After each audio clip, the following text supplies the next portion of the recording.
apa itu ada door prize menarik. Itu mungkin pengantar dari saya terpantau. Monggo Pak Agus Widodo saya berikan waktunya. Sekian dari saya. Assalamualaikum warahmatullahi wabarakatuh. Waalaikumsalam warahmatullahi wabarakatuh. Terima kasih Mas Dokter. Ini ceritanya Mas Yudi ini dulu satu kontrakan sama saya. Tapi beliau melaju ke Australia, saya jualan baju. Ceritanya gitu. Alhamdulillah hari ini dipertemukan Allah SWT. Bismillah. Moga-moga jadi kebaikan buat kita semua. Mohon izin sambil kita langsung aja ya, saya screen karena waktunya 1 jam sesuai dengan judul. Makanya kemarin ada pertanyaan, 1 jam belajar apa ya akuntansi, saya 4 tahun ini. Hebat sekali 1 jam langsung menguasai kan gitu. Tentu kita sesuai dengan tujuan goal ya, karena audiensnya pebisnis, para penggerak ekonomi bangsa ini yang katanya 97% ini Indonesia ini UMKM. Jadi kita akan fokus karena tujuannya pasti beda, belajar akuntansi untuk menjadi seorang accountant atau sebagai seorang pebisnis. Jadi beda cara bacanya, beda cara belajarnya juga. Makanya mungkin nanti akan saya bagi tips gimana sesuai pengalaman saya pribadi juga, bahwa pebisnis ini bahasa umum, bahasa ini wajibnya ya, fardu ainnya itu adalah menguasai bahasa bisnis akuntansi keuangan, apapun posisinya, pebisnis. Soal kemudian didelegasikan teknisnya ke admin akuntansi, ke mungkin juga hire auditor segala macam, tetapi kita wajib memahami bahasa bisnis ini, karena kalau tidak bisa membaca, buta ya, tidak melek dengan keuangan kita, ya bisa nabrak-nabrak ya tanpa kita sadari. Ya kalau nabrak kita nyadar, kalau enggak begitu ya. Karena waktunya 1 jam, maka kita akan fokus. Ini warming up dulu. Ya, mohon izin share screen. Sudah kelihatan ya teman-teman semua? Kita warming up dulu. Jadi karena waktunya 1 jam, saya ingin kita fokus. Sebelum kita kontor, waktunya betul-betul 1 jam. Mohon teman-teman semua bisa menyiapkan alat tulis ya, selain gadget. Karena gadget Anda pakai sebagai channel untuk mendengarkan dan visual. Tapi tangan Anda, otak Anda nyambung akan lebih mudah kalau dalam piramida belajar ini. Salah satunya itu bagaimana kita itu menuliskan sesuatu yang katakanlah kita sekedar mendengarkan seseorang ya, atau hasil interview kita dengarkan ulang ya. Tapi kita punya coretan-coretan tangan kita sendiri, bukan tangan orang lain ya. Atau dulu kuliah bacem gitu ya. Beda itu membaca tulisan sendiri sama tulisan orang lain beda. Jadi mohon siapkan bagi yang mungkin tadi ada di perjalanan ya. Nah itu mungkin ya nanti bisa di review ya. Nanti ada link YouTube-nya ya Mas Yudi atau recordnya? Iya, ada recordnya nanti akan kita sharing. Oke, sip. Ini juga kebiasaan saya sendiri. Jadi kalau ingin menguatkan, kita tuliskan dengan tangan kita sendiri. Kemudian kita sharingkan. Jadi mungkin dari sini nanti next event mungkin teman-teman yang akan menyampaikan ke komunitas masing-masing kan begitu. Karena dengan menyampaikan itu akan menguatkan. Jadi ada banyak cerita lah seperti itu ya. Oke, yang kedua buat nyaman tadi kan Mas Bekti tadi nyambung tadi katanya sudah membawa tikar segala. Tolong lengkapi dengan kopi Mas Bekti. Jadi bikin nyaman karena itu akan membawa optimalisasi otak kita untuk merekam dan bisa nanti kita panggil itu sewaktu-waktu menjadi, kalau kita latih maka menjadi refleks. Yang ketiga, ini saya kasih piramida belajar di sini. Jadi kalau dengan saya, mohon maaf, mungkin saya nggak mau terlalu berbelit-belit karena saya juga pernah mengalami belajar akuntansi, beli buku mabuk saya, beli buku mabuk, tanya orang nggak paham gitu. Karena ketika bisnis awal omset naik melonjak. Kebetulan waktu itu saya kerja di perusahaan Malaysia, saya keluar karena memang harus dipilih antara bisnis yang selagi naik atau karir yang juga saya harus pindah ke Jakarta ya. Dari Bandung saya siapin kantor di Menara BCA, tapi saya bilang saya mau urusin bisnis ini. Begitu naik, itu ternyata karena masih, ya sekarang sih masih bodoh juga ya, waktu itu mungkin lebih bodoh gitu. Jadi omset gede tapi tidak termanage, sehingga kesimpulan saya pertumbuhan yang terlalu cepat kalau tidak dikendalikan itu bisa membunuh Anda. Itu pengalaman saya sendiri. Dan itulah yang membuat titik balik saya harus belajar akuntansi. Belajar akuntansi mencoba mengurai sendiri sampai tanya orang yang paham begitu ya, mengundang, tapi kemudian ternyata salah jalur dulu itu. Harusnya kita itu, kalau saya orang teknik ya harusnya saya belajar dengan saya harus tahu urutannya, saya harus tahu mana pokoknya, mana cabangnya, mana rantingnya. Gitu. Kalau langsung masuk hutan, wah mabuk kita, begitu ya. Jadi langsung kita beli buku tebel ala mahasiswa, mungkin agak kesulitan, apalagi waktu kita kan terbatas. Gitu. Jadi ini yang keempat, ini masih pintu awal, jadi persiapkan diri Anda untuk pembelajaran yang lebih kontinu, baik dengan Mas Yudi maupun dengan yang lain ya. Tadi COP luar biasa itu Aisindo ya, syukur-syukur bisa ngebantu nih Mas Yudi, teman-teman di UKM ini beneran real gitu ya, karena banyak proyek pemerintah nih, mohon maaf lah seringkali gimmick ya, nampak besar di spanduk, tapi eksekusi follow up-nya kurang gitu. Nah, justru kalau dengan praktisi kayak Mas Yudi ini, harapannya nendang, bisa nendang beneran. Oke, di sesi ini, saya tidak akan membahas istilah-istilah rumit ya, akuntansi. Karena ini akan berkembang. Kebetulan pada waktu yang sama, saya lagi ngerjain project untuk Enterprise Architecture Finance di sebuah perusahaan telco hari ini. Kita diskusi dengan CFO ya, dengan orang-orang senior leader segala macam yang bahasanya mungkin terlalu rumit, dari proksikal, bagaimana di situ ada IFRS, PSAK 71, 72, 73, begitu rumit. Tetapi ternyata dasar utamanya kalau Mas Yudi ini, Pak Dul ya, Pak Dul kan bilangnya intinya inti ya, core of the core dari akuntansi itu apa? Nah hari ini kita bahas core of the core dari akuntansi. Soal nanti kemudian berkembang, jam terbang itulah menjadi ahli. Tapi core of the core ini bisa setidaknya membaca laporan keuangan, ngerti debit kredit sedikit, tahu bahkan bisa nebak, bisa ngasih soal ke calon kandidat admin akuntansi. Ini saya lakukan sendiri. Dan kemarin juga ada yang minta tolong dong di sharing soal ya saya kasih. Jadi kita tidak akan bahas itu, selain logika dasar tidak kita bahas, oke? Bismillah. Jadi kita mulai dari 9:30 sampai 10:30, kemudian nanti kita diskusi. Dan mohon teman-teman memperhatikan yang di sebelah kanan itu ya. Karena kalau ternyata hanya dengerin saya ngobrol, ngoceh saja, itu ya mungkin dapatnya di bawah 10% ya. Tapi kemudian Anda juga ikut melihat, kemudian apa yang presentasinya diperhatikan, dapatnya ternyata 20%.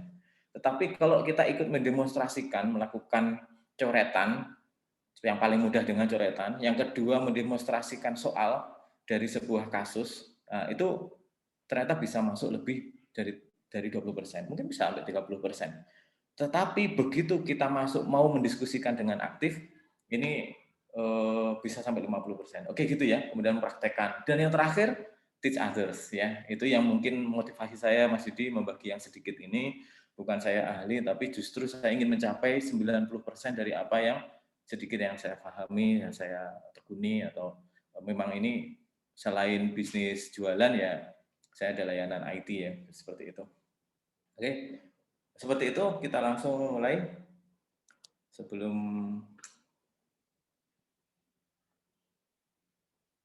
saya lanjut, sudah pada siap nih teman-teman semua, para pebisnis? Ini tulisan, alat tulis sudah? Mungkin untuk biar hangat nih, biar enggak, tolong dong keluarin suaranya dulu. Ini ada Pak Aiman, Pak Agus Supriyadi, wah ada Ustadz Barli. Tadi saya lihat ada senior saya, Mas Seger. Siap ya? Siap, Ustaz. Kalau misalkan saya salah, langsung dikoreksi. Diskusi berjalan, kalau ada yang tidak paham bisa langsung ditanyakan. Karena dengan itu kita bisa punya persentase yang optimal dari pembelajaran ini. Bismillah. Ya kita doa dulu, Allahumma inna nas'aluka ilman nafi'ah wa rizqan thayyiban wa amalan mutaqabbala ya. Kita doa moga-moga ilmu ini ilmu yang bermanfaat. Ini buat saya khususnya buat teman-teman semua. Kalaupun jadi rezeki yang berkah yang banyak, kemudian juga menjadi amal yang diterima. Baik, share screen saya sudah keluar? Belum? Belum, Pak.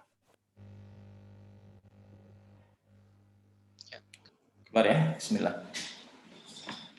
Terima kasih mungkin dengan Aisindo yang telah memberi wadah hari ini. Jadi saya tegaskan ini bukan untuk menjadi akuntan, oke? Tidak untuk menjadi akuntan, tapi kalau mau menjadi dan ingin meneruskan silahkan. Nanti mungkin meneruskan kuliahnya atau meneruskan materi-materi yang lebih tajam dan sebagainya. Tapi tidak cukup dengan 1 jam ini kita mengatakan kita menguasai semuanya. Tadi sudah saya sampaikan, saya hanya ingin mengutip Pak Dul, core of the core dari akuntansi itu apa. Ya. Ini cara mudah, kebetulan kalau orang teknik itu mesti nyari ya. Setiap teknologi itu punya ruhnya. Kalau kita paham pindahnya, tinggal sintaks saja gitu ya. Tapi kita paham benar logikanya. Itu yang kemudian saya coba pelajari di akuntansi.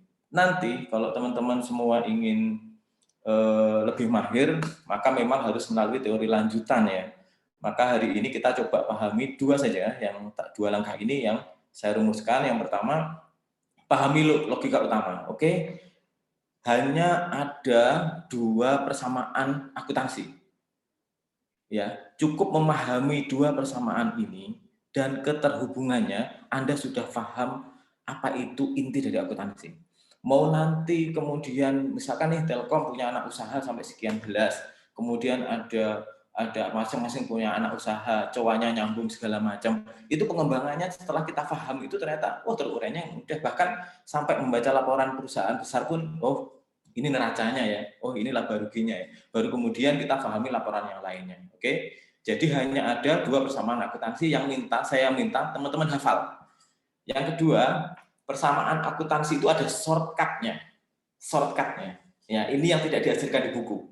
Tidak diajarkan di buku. Tapi saya pakai sendiri dan saya ajarkan ke beberapa orang yang memang tidak punya background akuntansi, mau teknik lah, mau pertanian lah, segala macam, cukup cespleng untuk mudah untuk pemula.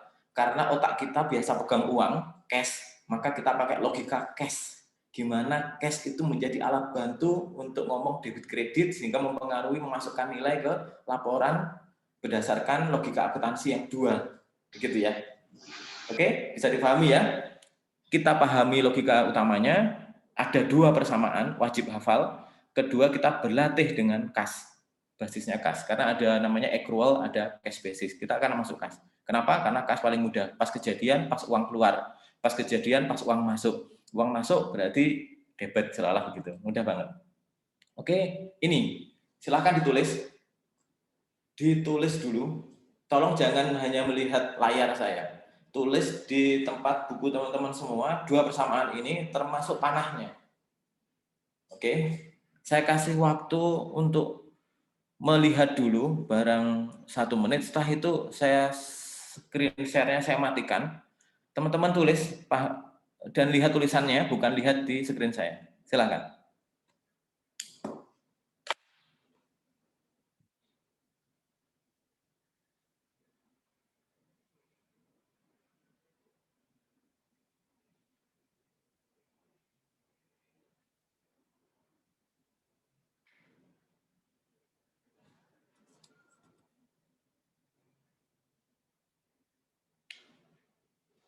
Sudah ya? Sudah ditulis? Ada 2 persamaan. Oke, tolong ada yang bantu saya. Persamaan pertama tadi gimana? Persamaan yang pertama? Ini kayak jadi guru saya nih. Tapi ini adalah metode untuk membuat otak kita berjalan. Ya, tulisan Anda membantu, bukan tulisan saya. Oke, tadi saya sudah nyampein dua persamaan. Boleh ditulis di chat atau kalau pakai voice lebih bagus ya guys. Saya tahu siapa ini yang mau jawab. Yang masuk di chat awal ya. Assalamualaikum Ustaz. Ya. Tadi lupa ngelihat ada tulisannya. Yang ditulis itu yang di tulisan di bawahnya. Yang Saya ditulis share, ya? itu. Saya share ulang ya. Iya, di-share ulang Ustaz. Ini dosen jawab ini. Nah, yang atas nggak usah ya. Yang bawah kan ada 2 kotak tuh. Persamaan 1 sama persamaan 2. Tadi itu ada yang jawab aktiva, berarti memang itu benar. Nanti akan saya sampaikan apa aktiva apa atau pasiva. Saya pakai bahasa yang mudah, harta, bukan aktiva, bukan pasiva. Makanya saya cek kan, tulis sesuai yang di sini, kemudian teman-teman hafalin. Soal nanti ini di-sharing sama Mas Yudi ke teman-teman semua, itu lain ceritanya. Mungkin nanti di-share ya, silahkan saja. Tapi ini, silakan. Karena nanti ketika saya berbicara, ada kasus, mungkin nggak akan look up lagi ke sini, tapi kita akan lihat panggil yang ada di memori otak kita. Kita akan panggil yang di memori otak kita. Satu persamaannya adalah harta sama dengan hutang plus modal. Saya terangkan sekarang. Sudah ditulis semua, saya terangkan. Akuntansi ini cuma ada di dua persamaan ini.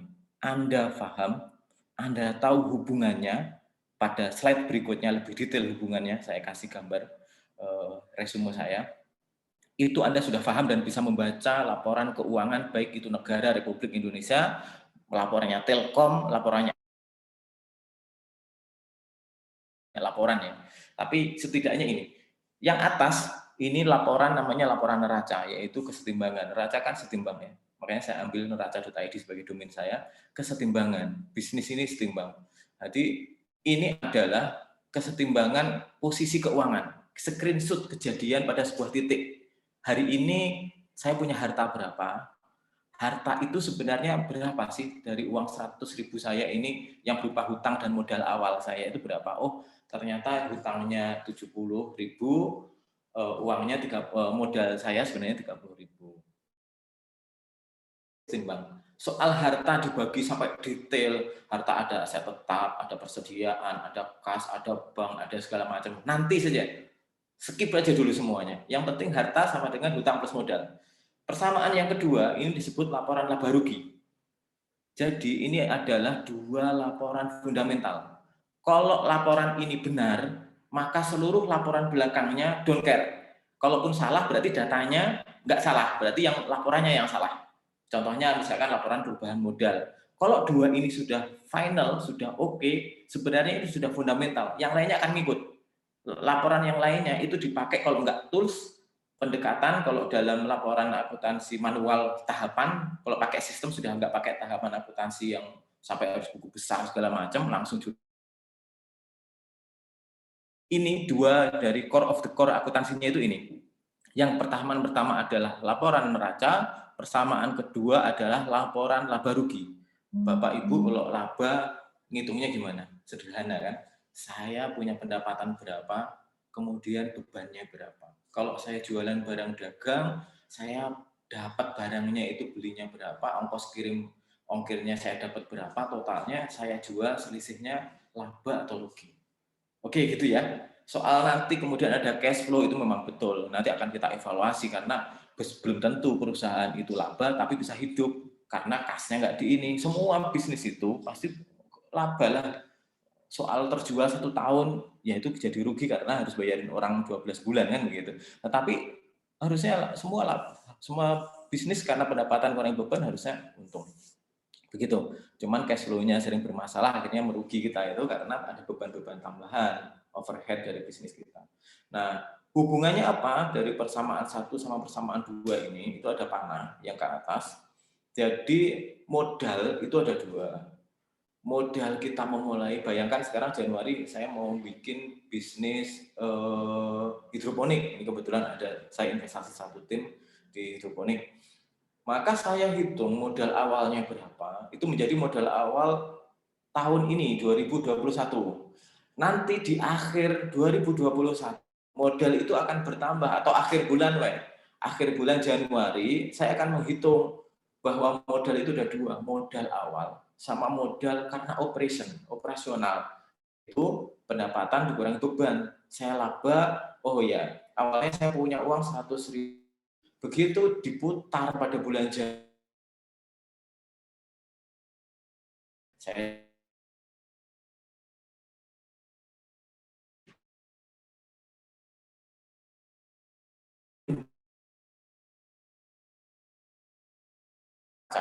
di mana? Di modal. Istilah aktiva pasiva boleh nanti aja ya. Yang modal sebagai soal bentuknya itu ada 2. Ada yang bentuknya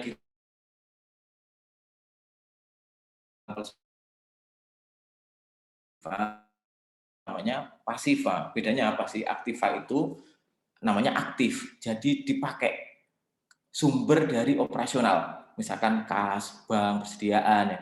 Kalau kanan, kenapa disebut pasiva? Yaitu hutang sama modal, penjumlahan dari hutang dan modal pasif, karena dia adalah sumber dari uang. Itu sumber dari transaksi dari operation tadi itu adalah pasif. Atau hasilnya juga pasif, tetapi ketika dioperasionalkan maka dia di sebelah kiri kan namanya aktif ya, harta itu aktif. Itu aja. Jadi kesetimbangannya di situ. Oke, ada pertanyaan sebelum saya sambung lagi nih? Clear? Saya khawatir saya ngomong sendiri nih. Kalau terlalu cepat bisa diingatkan ya, karena itu juga penyakit saya. Oke, ini sudah ditelan dulu. Lanjut? Lanjut. Oke. Inilah hubungan neraca. Sebenarnya ini saya sederhanakan ya, dari sebuah gambar yang cukup kompleks. Tapi saya coba sederhanakan dan sederhanakan lagi 2 level untuk memudahkan teman-teman menghubungkan antara 2 persamaan tadi.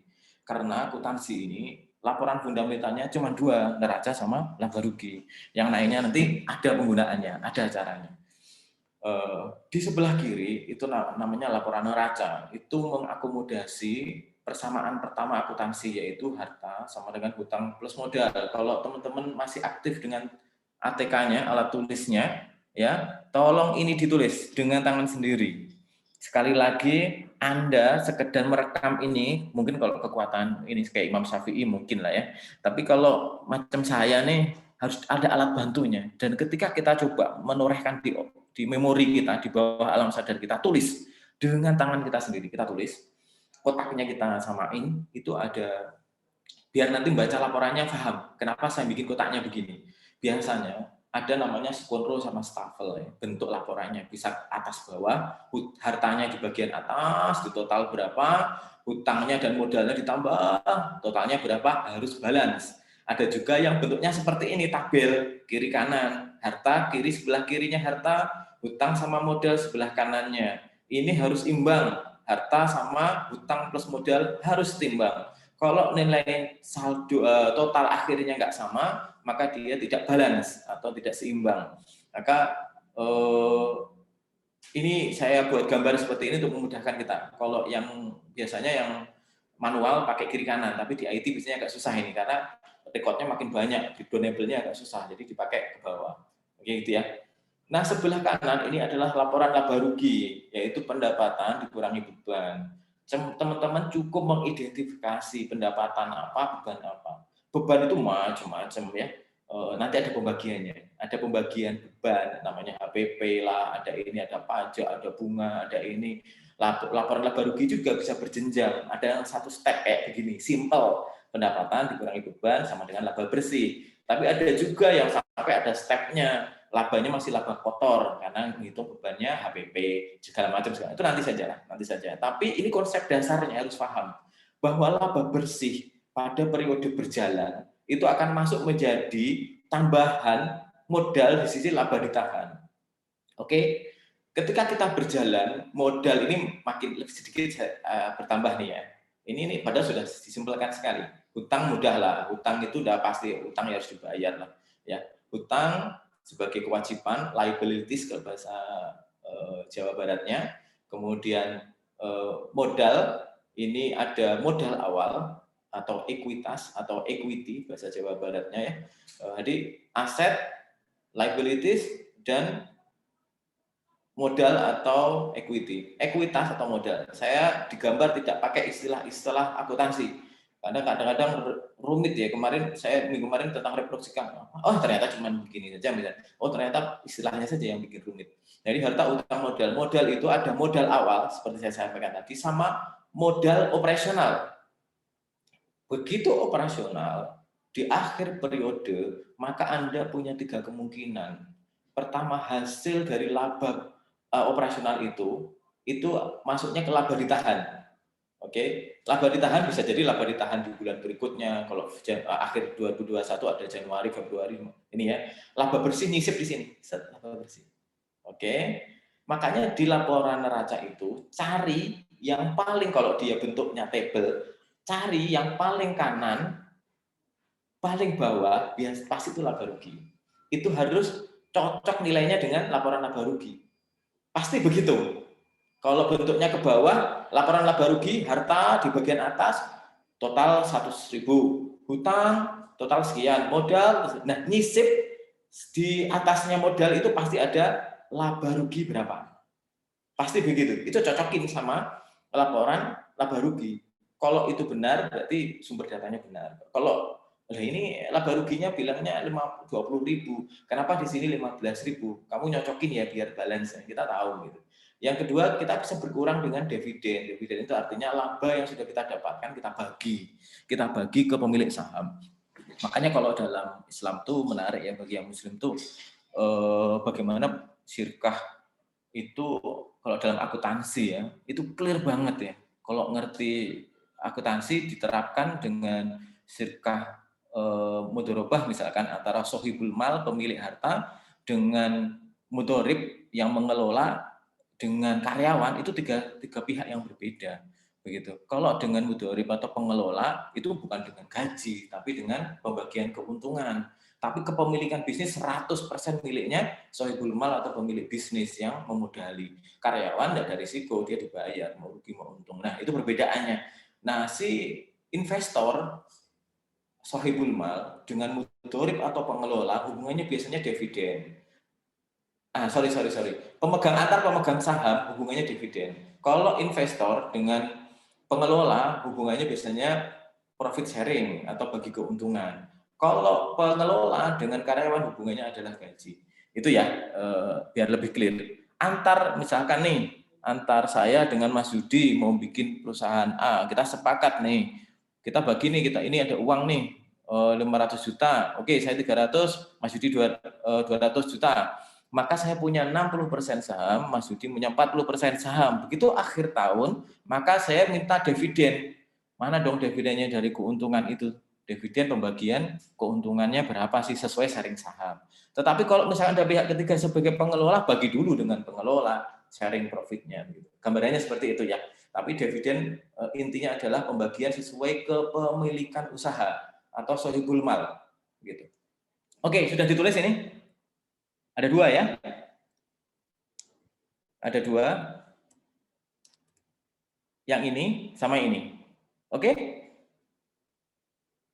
20 menit. Kalau sebenarnya ini paham, teman-teman siap berlatih ini. Saya kasih tipsnya. Sebelum kita masuk ke cash basis, gimana cara menentukan debit kredit, ini ada tips yang menarik itu. Karena ini yang bikin orang bingung ya. Sampai ya saya pernah ketemu akuntan ya, dan berapa kali lah, enggak 1-2 kali ya. Begitu kita cerita ngobrol segala macam, kemudian saya diskusi untuk sebuah kasus, kemudian dia bilang saya dipikir saya memang lulusan ekonomi. Enggak, saya sambil belajar, saya tanya-tanya gitu. Loh kok paham? Loh ini kan sebenarnya sederhana, ngambilnya dari logika akuntansi gambar saya ini. Diskusi saya cuma ngambil dari logika gambar ini saja. Ternyata nyambung gitu. Ternyata nyambung. Nah, ini yang kadang mahasiswa walaupun kuliah 1 tahun 2 tahun tapi nggak paham batang tubuhnya, mana pokoknya, itu yang kadang kesulitan. Sampai kalau testing, biasanya saya wawancara langsung kalau admin keuangan. Saya testing loh, ini kamu ini lulusan ini kok jurnal sederhana begini salah ya. Karena nggak paham konsep utuhnya. Saya lihat itu. Jadi mempelajari sesuatu itu mana penting dulu, mana urutannya dulu, gitu ya. Mana pentingnya dulu, mana urutannya kayak apa. Tapi kalau semua langsung dimasukin dijejali, mabuk kita. Bahkan mana yang nggak jelas, mana yang ini. Jadi begitu masuk baca langsung sebuah kasusnya detail lagi gitu. Itu yang ada di banyak buku ya. Saya beli beberapa buku dulu juga ini akhirnya ini useless lah, nggak begini caranya. Tapi begitu saya pahamin tools, mencoba menjurnal langsung, lihat laporan jurnal langsung menjual laporan, maka itu ternyata lebih mudah. Baru kemudian saya baca buku-buku itu, terakhir baru nanti pakai standar. Oh ada namanya PSAK, standar akuntansi keuangan SAK ya. Itu nanti kita baru ngomong standar. Oke, ini tips kedua. Itu rumusnya. jangan ngomong tips kalau rumusnya nggak paham kan begitu. Jadi rumusnya tadi harus paham. Saya ulangi, harta sama dengan hutang plus modal. Ini nampaknya kalau diizinkan sih di ini dong, dinyalain dong ininya. Jangan di mute semua dong.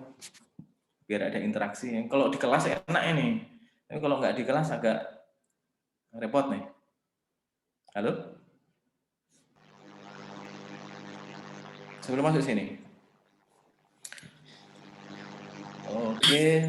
Saya respon dulu sebelum masuk ke tips yang kedua. Harta, hutang, modal. Harta, hutang, modal. Oke, sip. Terima kasih, Mas Randy. Saya PNS. Oke, laba ditahan itu apa ya? Nilainya apa ditentukan sendiri atau ada rumusnya? Oke, saya jawab dulu dari Bu Daru Iswari ya, Nawari Craft. Laba ditahan itu apa? Jadi hasil operasional kita namanya laba. Laba itu pilihannya kita mau tahan untuk tambahan modal di periode berikutnya atau kita makan, kita bagi-bagi. Oke, kalau laba itu kita tahan, maka nilai walaupun persentase saham kita sama, itu nilainya jadi naik karena tidak kita makan. Contohnya tadi, awalnya 100.000, kemudian operasional dapat laba 20.000. Tapi karena saya makan sudah ditanggung lah sama orang lain atau saya ada pendapatan lain, saya nggak perlu ngambil laba itu, maka pada periode fiskal, periode pencatatan keuangan berikutnya, maka misalkan 2022, saya bilang saya nggak ambil nih laba saya yang harusnya menjadi bagian saya tahan untuk tambahan modal. Itu namanya laba ditahan. Oke, apakah ada rumusnya? Nggak ada ya, rumusnya sesuai dengan persentase.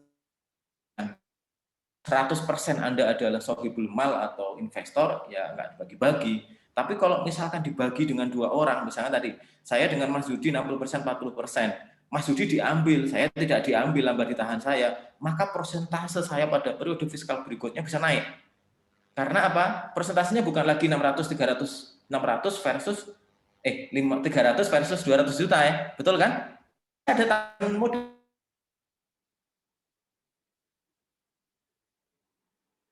Putus. Putus. Pak, putus. Terus sih. Putus ya? Ya. Putus, Mas. Iya, suaranya hilang, Pak. Oh, diulangi ya? Atau sudah clear? Oh, yang bagian 2 tuh, yang 300 sama 200 tadi. Oke, siap. Jadi gini, awalnya misalkan lah modal awalnya 300 juta sama 200 juta, 60% saya, 200%, 60% saya, 40% Mas Yudi. Pada akhir periode 2021 ada uang tambahan dari laba yang dihasilkan. Kemudian ini ada pos laba ditahan, mau dicairkan enggak? Mas Yudi ambil 40% dari keuntungan yang harusnya menjadi kita bagi dua, harusnya 60%, 40%, Mas Yudi ambil. Saya tidak diambil, kebetulan saya ada uang misalkan.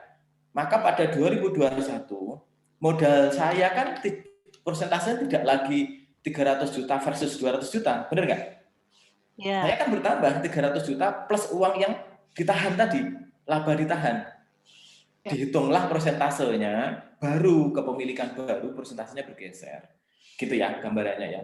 Maka mudharib itu bisa atau pengelola bisa juga merangkap sebagai investor. Saya berbagi sekalian saya jalanin karena saya ngerti bisnisnya. Oh bisa, saya bisa dapat dua pendapatan. Sebagai investor, saya dapat setelah dibagi dengan pengelola, saya dapat bagian, atau sebagai pribadi yang mengelola, saya dapat bagian dari kesepakatan pembagian keuntungan atau sharing profit. Oke. Saya izin kasih pertanyaan awam. Harta hutang modal. Kenapa bukan piutang, Ustadz? Kan kalau hutang bukan harta kita. Ini Ustadz Yudi yang saya bukan Ustadz ya. Oke. Harta, hutang plus modal. Kenapa bukan piutang? Kalau hutang bukan harta kita. Oke. Harta itu macam-macam. Semakin nanti kalau dilihat di laporan neraca, semakin dia ke atas, maka semakin liquid. Liquid itu semakin mudah dicairkan karena pasti yang paling atas kas dan setara kas. Karena kas bisa langsung di bawahnya piutang, persediaan. Nah, itu sesuatu yang bisa kenapa? Piutang itu bisa kita tagih langsung. Nanti kalau kenapa bukan piutang bagi kita, bagi orang yang ngutangi, mereka di akuntansinya piutang yang ngutangi. Bagi kita nggak punya piutang. Kita punyanya hutang. Hutang itu berupa harta yang sebelah kirinya harta, sebelah kanannya hutang. Jadi kalau kita debitnya, karena kita terima kas 100 juta tambahan modal berupa hutang dari jangan bank inilah, dari investor apa gitu ya. Investor sorry bukan investor kan bukan hutang ya. Oke, dari bank. Dari Bank Syariah Mandiri kita hutang 100 juta. Maka kita dapat berupa di rekening kita, Bank BSM, nomor rekening sekian, debit 100 juta. Sebelah kanannya harus kita imbangi dengan hutang. Nah, dari pihak banknya mencatatnya sebagai piutang. Banknya punya akuntansi juga kan mereka mencatat sebagai piutang. Sama seperti kita juga ngutangin. Saya ngutangin orangnya punya hutang ke kita, saya catat di akuntansi kita sebagai piutang. Bukan lagi harta, saya nggak pegang kok, harus bergeser menjadi piutang. Begitu ya? Moga-moga bisa dipahami. Oke, lanjut ya. Kayaknya sudah cukup paham. Kita lanjut ya.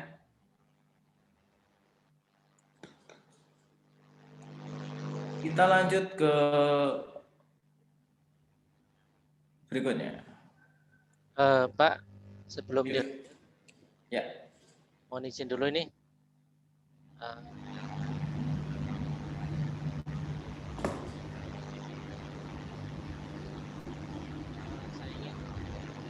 Kurang ini Ya, nggak dengar, ya. Mas Yudi. Sebentar, Ya.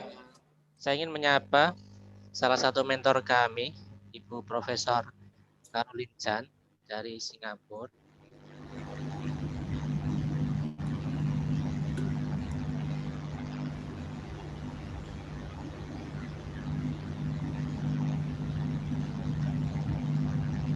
Bu Caroline Chan, can you monitor me? Bu Caroline? Halo? Nampaknya masih off. Oke. Halo? Halo, Ibu Caroline. How are you? Halo, aduh bisa dengar. Saya pakai telepon ini. Oke, Ibu Caroline salah satu ketua kami ketika mengadakan project ya. Jadi beliau sekarang berada di Singapura. Can you please? Saya in Singapore now. Show is your window. Yeah, your Can window. you see my background? Ini okay, good. See? Yeah. Wow, good. Bukan hoax ini, Pak. Baik, Bu Caroline. Can you say some one or two words for us to cheer up this morning? Ya, suaranya putus-putus. I'm sorry. Okay. I promise. Next time saya punya internet. Ini masih pakai telepon. Okay, can you give something for us? Say sorry, something. I can't hear you. Apa mungkin pesan buat kami? Oh, pesan. Oh, cuman mau bilang selamat pagi and welcome everyone. Sangat senang saya lihat Pak Yudi dan kawan-kawan membuat acara ini. Ini sangat-sangat berguna dan sangat bagus sekali. Terima kasih untuk Pak Yudi dan kawan-kawan. And selamat untuk semuanya yang mau belajar lagi untuk bisa memajukan usahanya di Indonesia. Saya akan support kalau sebisa saya. Thank you. Terima kasih, Bu. Terima kasih, Bu. Bu. Terima kasih semua. Salam. Ya, oke. Terima kasih. Itu tadi iklannya. Oke, Pak Agus.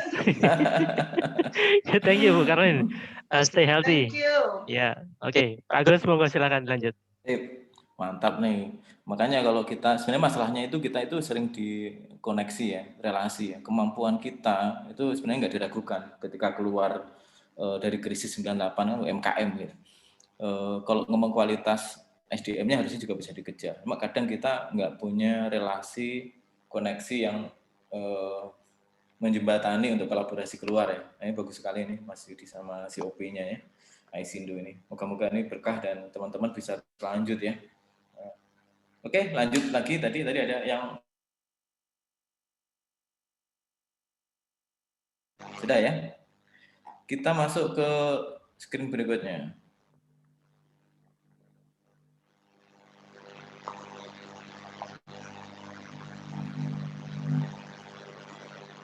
Oke. Kalau saya presentasi mungkin bisa mute ininya, tapi kalau nanti pas ini biar interaksi, baiknya sih teman-teman punya bisa membangkitkan situasi untuk langsung terkoneksi dengan apa bertanya atau ini itu membuka ruang di memori kita ya. Yang kita bertanya, dan kita menyampaikan ulang itu bagus sekali. Oke, ini ada satu tips ya, tidak ada di buku ini rasanya ya, atau ya nggak semua buku saya beli sih ya, saya nggak tahu ada nggak. Cuma yang saya temui sih nggak ada. Tapi hasil diskusi dengan teman saya, programmer yang waktu itu juga kita ini, dan saya menemui banyak software developer yang nggak paham akuntansi. Orang akuntansi nggak bisa bikin software, orang software development nggak ngerti akuntansi. Jadilah beberapa software gagal. Begitu saya masuk ke arsitektur dalamnya, itu baru saya waktu itu ada sebuah koperasi. Saya harus menghentikan seluruh karyawan saya untuk melihat laporan, Mas. Saya harus klik proses dulu. Pas setelah dilihat nanti ada tambahan jurnal, nggak cocok dengan operasional. Begitu terus menerus. Oh, nampaknya ini siklus manual yang dioperasikan pakai IT gitu. Jadi mengoptimasi sesuatu yang manual. Tapi sebenarnya manual keneh kalau orang Jawa Barat bilang gitu. Jadi ya manual juga, cuma pakai diklik, pakai disimpan di database, tapi nggak paham logika akuntansinya. Itu yang ini.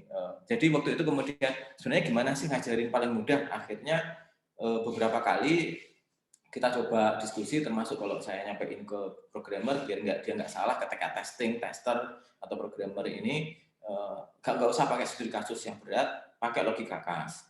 Biar dia tahu kesalahannya sebelum bertanya ke saya atau ke tim yang di atasnya. Tips pertama adalah itu ada tabel penentuan debit kredit. Yang sebelah kiri ini jamak ada di buku, tetapi sering hilang di ingatan kita. Kita harus mikirin harta itu harusnya debit ini. Kan begitu. Ini sebenarnya kalau matematika mudah, harta hutang plus modal. Harta kan sebelah kiri ya, hutang sebelah kanan. Semua yang di sisi pasifa itu akan bertambah kalau di kredit, bukan di debit. Karena di sebelah kanan itu adalah modal, saya kembali ke sini. Oke? Harta sebelah kiri. Hutang modal sebelah kanan. Debit sebelah kiri, hutang plus dan modal sebelah kanan. Karena dia di sebelah kanan, dia akan bertambah kalau saya kredit.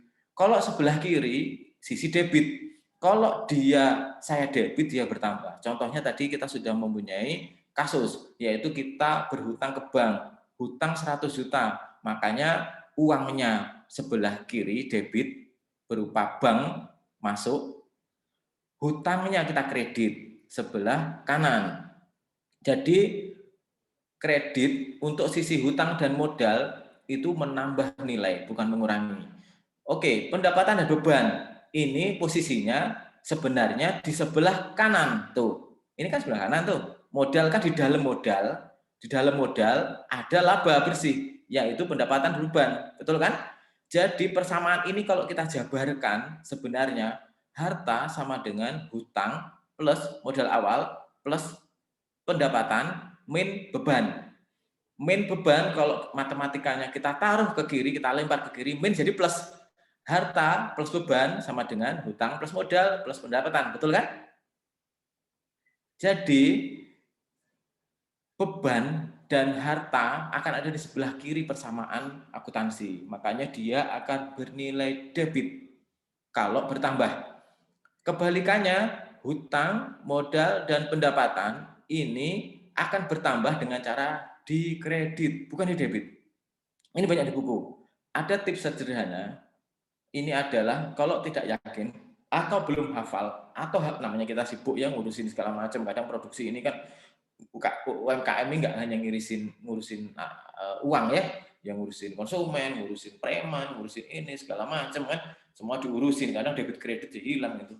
Jadi gimana caranya membangkitkan memori ulang itu? Pasangkan dengan kas, hutang dengan modal.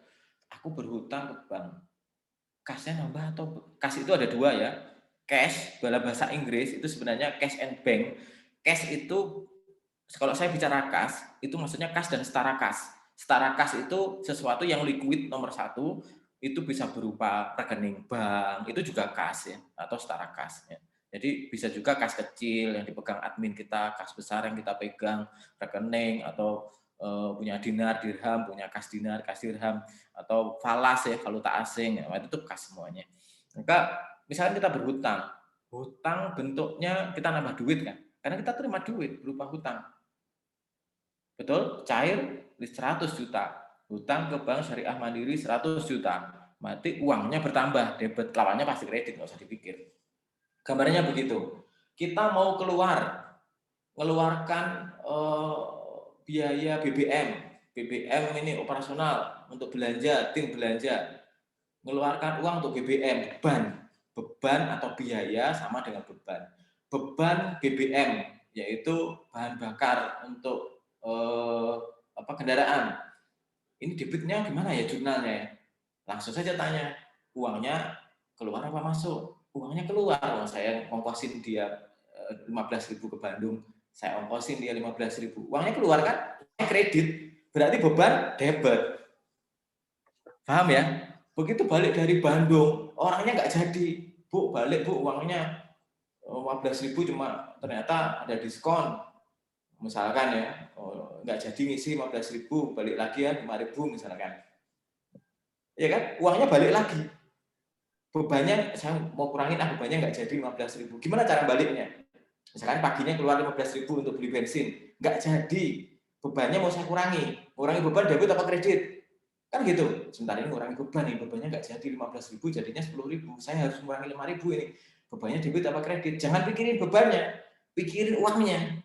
Ini kalau saya bayar pakai uang, uangnya masuk. Kalau saya ini pakai uang, transaksinya pakai uang, uangnya masuk apa keluar? Uangnya masuk, karena saya terima balik ke saya. Berarti debit, bebannya berarti kredit. Gitu gambarannya. Jadi cara paling mudah untuk menentukan debit kredit, itu bisa kita asumsikan dengan kasus yang lain. Kasusnya padahal bukan kas, tapi kita tahu bahwa beban, kita ingat dengan contoh tadi itu. Kalau beban, pasti kalau saya pasangkan dengan kas, kasnya kredit, berarti bebannya debit. Jadi beban kalau bertambah, mesti diisi debit. Mau lawannya apapun, misalkan persediaannya hilang, beban loh persediaan hilang itu. Kita kehilangan barang, beban kan? Betul kan? Di debit apa di kredit ini ya? Kan nggak ada kasnya itu, nggak ada kasnya, nggak ada uangnya, kita nggak hubungan dengan uang. Cuma di situ ada bebannya. Oke, bebannya bertambah atau berkurang ya? Oh yakin beban buat saya. Beban bertambah itu debit apa kredit ya? Oh kalau di kas, ternyata kasnya kredit, bebannya debit, ya sudah lah, berarti beban debit. Lawannya pasti apa? Persediaannya berkurang berarti kredit. Contohnya begitu. Ini bisa kita terapkan tanpa hafal tabel sebelah kiri. Untuk pemula ini sangat mudah. Untuk pemula sangat memudahkan kita. Silakan berlatih. Oke, contoh. Tanggal 1 Januari 2020 terdapat pengeluaran pembayaran listrik. Jumlahnya gimana sih jumlahnya ya? Di debit atau di kredit jika mencatat beban? Lihat tabel di atas. Atau saya kasih tips sebelah kanan. Cara termudahnya adalah memasangkan dengan kas. Bayangkan dengan kas. Kasnya berkurang karena harus bayar listrik, maka kas pasti kredit. Kas itu paling mudah kita bayangkan. Karena sebelum kita kenal akuntansi, kenal sekolah, kita udah kenal namanya biasa mendengar kas ya. Kas kalau bertambah ya debit, kalau berkurang kredit ya. Kadang kan sederhana tuh, catatan-catatan di arisan, catatan di mana di masjid itu kan cuma debit gitu ya. Maksudnya kan kasnya di debit berarti ada pemasukan, kasih kredit berarti kurang. Maka logikanya sederhana. Sehingga sisi beban bertambah pasti debit, lawannya pasti kredit. Contohnya begitu ya, sangat mudah. Oke, nah nanti ada hal yang menarik ya, teman-teman ketika manual, dulu saya belajar akuntansi SMA. Saya ingat itu menyusun laporan keuangan. Ada nanti buku besar, buku pembantu, direkap lagi namanya trial balance. Ya. Nggak ngerti waktu itu. Padahal buah semester itu ya Pak saya. Nggak ngerti, nggak ada yang nyantol. Karena yang ngerti untuk ngerjain soal, itu pun tebak-tebakan ya berharap benar gitu aja. Tapi logikanya nggak paham. Nah, kembali lagi, ke menentukan dengan kas ini, cara termudahnya untuk ngecek jurnal kita benar atau tidak itu dengan sistem. Teman-teman banyak sistem yang gratis ya, dulu ada Microsoft Accounting yang for business yang obsolete itu, yang nggak dikembangkan itu. Saya belajarnya pakai itu dulu. Saya input jurnalnya, saya lihat laporannya. Saya input jurnalnya, laporan. Nggak usah mikirin tahapan membuat laporan. Itu menjebak. Sekali lagi itu menjebak. Karena apa? Itu terjadi transformasi luar biasa ketika di IT kan. IT tidak membaca dengan mekanisme perpindahan buku. Dulu namanya buku besar itu bukunya besar beneran ya. Besar ke kanan ditulis, setiap transaksi ditulis. Satu transaksi dicatat di buku besar kas. Kayak kasus ini. Berarti ada buku beban listrik. Nah, buku besarnya dengan kode 312. Buku kedua saya punya buku besar namanya kas kecil, menambah semua. Jadi setiap ada transaksi ini saya tulis dulu di sini sama di sini. Kemudian saya tulis lagi di buku jurnal. Setelah itu di akhir periode saya rekap itu jadiin satu. Ini jadi aduh, tahapannya begitu ya, makanya saya bilang tadi ada software yang gagal di desainnya karena dia tidak paham bahwa sebenarnya dari jurnal ini sistem sudah bisa langsung nampilin laporan. Nggak perlu lewat tahapan seperti manual. Buku besar itu hanya view saja. Itu ya. Mungkin di sini ada, saya lihat tadi ada programmer juga yang masuk tuh. Jadi teman-teman programmer jangan membaca buku itu, cara menyusun laporan keuangan. Kalau pakai itu kemudian itu dipakai untuk menyusun laporan operasional lah, penjualan, kemudian boleh lah. Tapi kalau itu untuk menyusun laporan keuangan bisa tersesat. Baca buku itu kemudian oh berarti gitu ya tahapannya. Saya simpan dulu di tabel kedua, namanya tabel buku besar. Sama buku besar saya resume menjadi neraca saldo. Neraca saldo saya susun menjadi laporan neraca. Maka ada berapa step itu? 1, 2, 3 step. Itu yang membuat staging, yang membuat bisa jadi tidak akurat. Pas diambil datanya bergerak, datanya berubah. Itu ya. Jadi langsung ke jurnal saja. Jurnal sudah bisa identifikasi apakah dia harta, hutang, modal, tinggal di lookup ke tabel yang lain. Itu kalau teman-teman programmer mau ini ya tahu. Itu sederhana banget, sederhana. Gitu. Oke, saya lanjut. Nanti habis ini kita latihan. Saya minta teman-teman nulis di chat ya. Saya kasih soal on the fly yang mungkin masih terlintas di pikiran saya. Sebelum itu saya bilang mungkin ini ada komen orang, saya kuliah 4 tahun masa sih bikin pembelajaran 1 jam paham. Ya nggak akan semua lah ya. Kita belajar ini untuk menjadi dasar. Karena 1000 langkah dimulai dari 1 langkah pertama. Tetapi kita akan punya titik yang berbeda. Kita tidak hendak menjadi seorang accountant atau auditor keuangan, tidak ke sana. Kita menjadi pebisnis, memahami alat ngomong dengan sesama pebisnis, ngomong data, ngomong untung, ngomong rugi, nafasnya cukup atau tidak, saatnya beli kendaraan atau jangan dulu, dari mana tahunya, jadi catatan keuangan, nggak bisa enggak, cash flow tanpa orang tahu aluran arus kas bisa membunuh juga gitu. Dia nggak ngerti, ini status uangnya, ngumpul uang di rekening, catatannya amburadul. Waduh, begitu bilang aja ke ini, Bu, uang kita di rekening ada 200 juta, saatnya beli mobil ini nih, mobil baru nih, kan gitu. Nggak ngerti statusnya. Ternyata dari 200 juta itu berupa hutang, yaitu uang muka pelanggan, karena DP ke kita, uang panas itu, kita pakai, beli mobil, wah ambiar. Bisnis belum tentu, bisnisnya bagus, cara ngelolanya buruk, gara-gara itu bisa terbunuh ya. Itu contohnya, ini bahasa yang kita perlukan, fardu ain menurut saya ya. Karena dan saya menemuin semua pebisnis yang sukses, maksudnya jalan sekian tahun, nggak 1 tahun 2 tahun, bisnisnya lama, survive, berkembang, karyawannya nggak 1 2, diajak ngomong akuntansi pasti nyambung, pasti. Ya, ulah saya ketemu nggak 1 2. Di Jogja kemarin ketemu ya, ini ngobrol-ngobrol, kita sampai kerjasama dengan Rikhal Umroh yang ada di Jogja. Bilang gini, ini elektro, tapi dia mengendalikan bisnisnya dengan benar. Begitu kita tanya, nyambung. Oh iya, sampai yuk belajar rasio keuangan nih. Ternyata ngerasa perlu, gitu ya. Jadi ini adalah langkah awal. Cara paling mudahnya adalah teman-teman biasa membuat mind mapping seperti ini. Saya kasih contoh nih, ya, jurnal dan siklus akuntansi. Kalau baca buku, kalau quantum reading itu jangan baca seperti komik dari depan ke belakang, halaman per halaman. Lihat daftar isi. Yang kedua, yang udah tahu skip. Kita bikin mapping sendiri dengan tangan kita sendiri. Kita mappingkan sendiri. Oh iya, babnya ini, ngomongin ini, sudah paham, sudah ini. Itu lebih mudah ya, insya Allah. Nah, ya. Coba nanti buku itu di mapping, pembelajaran di mapping. Makanya kalau saya ada flash disk ya, yang mau berminat, kalau enggak nanti bisa download beberapa, nanti bisa hubungi admin, mungkin Senin bisa kita sharing beberapa yang hari ini aktif, nanti bisa kita kasih gratis. File-filenya sudah bentuknya saripati begini ya, sharing-sharing hasil mind mapping saya sendiri. Mind mappingnya urutannya seperti apa. Jadi nggak bisa langsung ujuk-ujuk semua paham, nggak bisa juga. Hari ini belajar ini, hari ini belajar ini, kemudian ada urutannya lah ya, ada urutannya. Sampai nanti laporan yang dipahami apa dulu? Ya 2 aja dulu. Laporan neraca, laba rugi. Nanti kemudian laporan apa? Cash flow. Oke. Itu dulu mungkin dari saya. Kita akan berlatih. Sebelum berlatih silahkan kalau mau ada yang ditanyakan dengan senang hati. Kalau ada yang salah di saya mohon dikoreksi. Nanti bisa kita ini. Jadi silahkan mungkin teman-teman semua untuk ini ada pertanyaan. Oke, nggak ada ya. Kalau nggak saya kasih soal untuk ini. Mas Yudi, gimana Mas Yudi?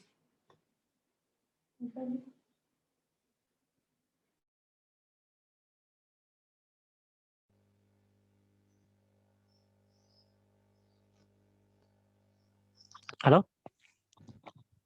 Bentar, mohon izin ada perlu sebentar ya. Silakan Mas Yudi. Ya, enggak, silakan. Di chat ada pertanyaan, Pak. Mana? Enggak ada nih. Ada. 1,5. Mana? Enggak ada nih. Saya tadi nyimak ya. Oh, enggak ada ya? Ada Bapak Ibu, kalau ada pertanyaan? Paham semua. Oh, paham semua ya. Siapa dulu dong tutor? Moga-moga nggak membingungkan ya. Kapan ini sesi door prize-nya? Oh gitu ya. Saya juga mau loh. Oke. Baik. Dari keaktifan mungkin ada yang ya. Kalau enggak kita berlatih langsung ke saya sebutkan soalnya, yang duluan jawab langsung di chat gitu ya. Ya, nanti dapat door prize ya, sepakat ya? Sip. Oke, dapat door prize yang bisa jawab duluan. Atau ada yang tanya nggak ada ya, betulan ini? Saya tanya tadi. Apa itu? Kapan door prize ini bahasanya? Itu pertanyaan saya. Itu memang khas orang kita.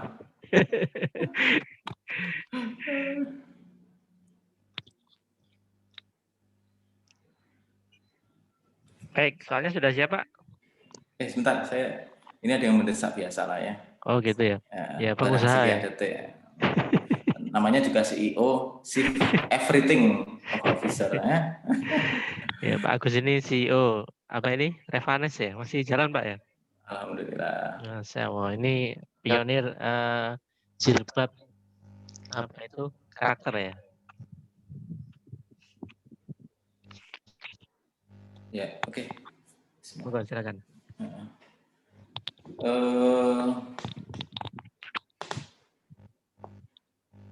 Ini saya ada mau testing nih teman-teman yang sudah mengikuti materi berapa menit ya? 45 menit lebih ya.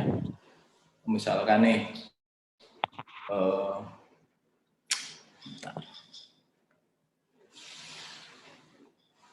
tadi sudah ngasih yang mudah-mudah dulu aja. Kalau misalkan ada kita terima ini nih, terima apa penjualan nih, kita jualan barang itu atau kita jual jangan persediaan ya, kita jual motor ya. Kita jual motor, jurnalnya gimana? Nanti persediaan soalnya lebih depan lagi. Jual motor, waduh ini motor ini saya jual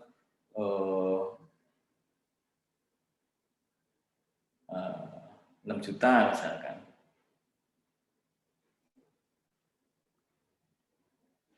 Abaikan hal-hal yang bersifat ini, misalkan ada teorinya tentang ini perolehannya dulu berapa segala macam ya. Udahlah, hari itu dapat motor, pokoknya tiba-tiba ada motor, punya motor, nggak tahu dari mana, kemudian mau saya keluarin, untuk saya jual.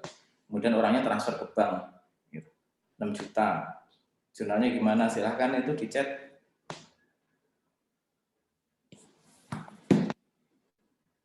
Motor kedua, saya siapin soalnya. Kasih debit, pendapatan, kredit. Ada pendapatan, ada penjualan. Oke, silahkan. Saya bilang tadi ke bank ya, maksudnya bank aja. Bolehlah disebut kas, bolehlah. Motor berkurang, motor dari awal dia. Oke. Tolong yang awal dia dinyalain speaker, ini mikrofonnya. Karena pertama kali yang jawab. Iya, pagi Pak. Ya, itu tadi mana tah?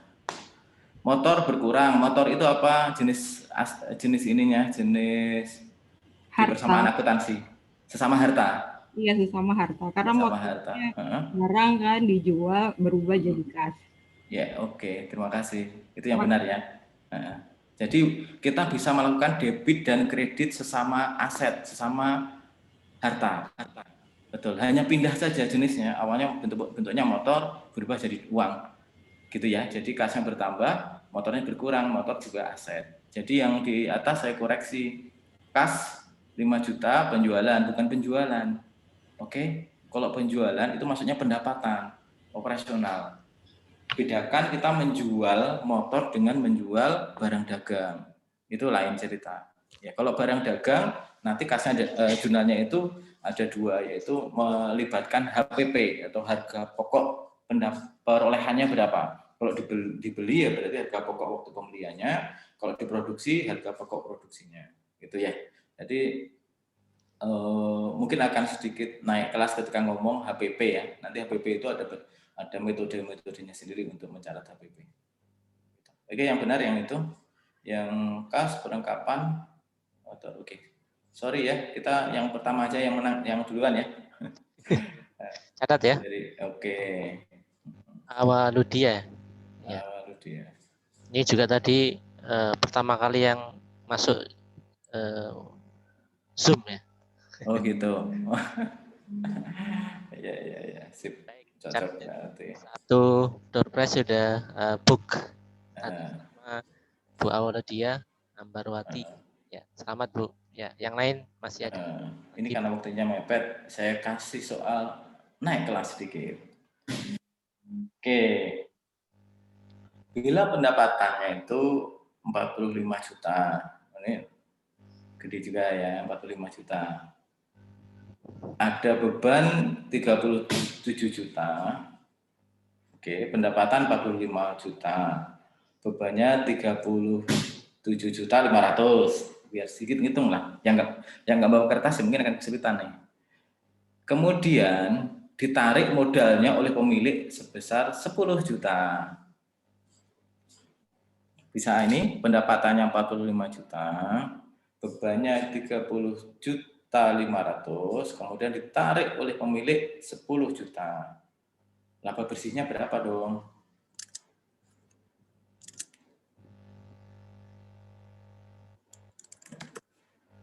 Silahkan.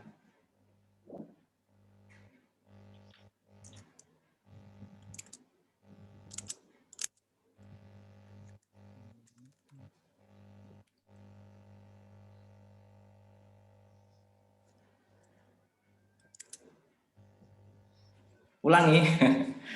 Siapin buku ya, makanya siapin kertas. Soalnya kalau nggak pakai kertas, ini agak sah. Pendapatan di akhir ini pokoknya ada catatan nih. Pendapatan, saya terima pendapatan totalnya 45 juta.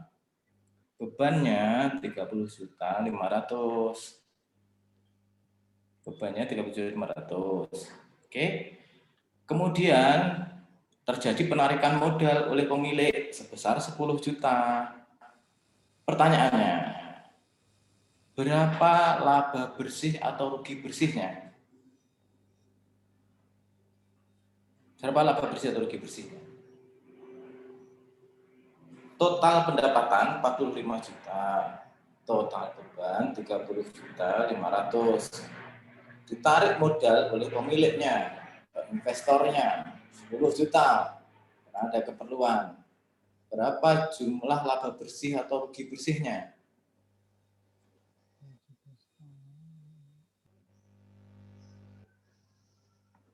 Silakan.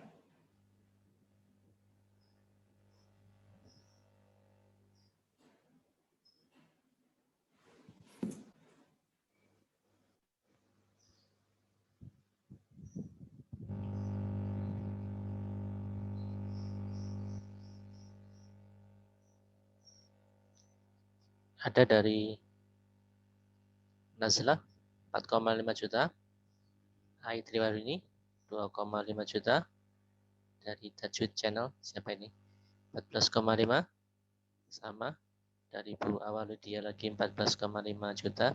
Tolong kasih perhitungan, betul itu. Jadi berapa? Maksudnya kasih perhitungan berapa ditambah atau dikurang? Kenapa jadi angka itu? Jadi pendapatannya 45 juta, ada beban 30 juta 500, ada pengambilan pemilik modal, pengambilan modalnya 10 juta.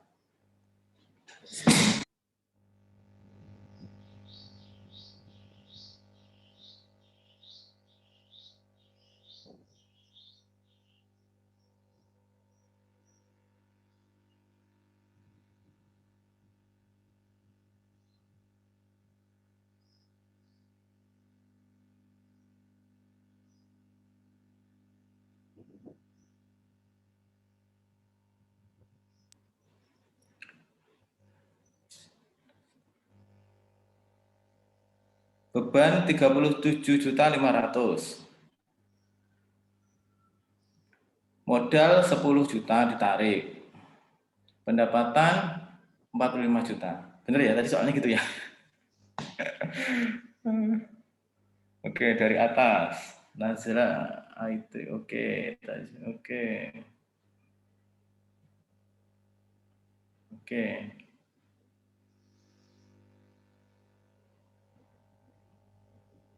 Oke, yang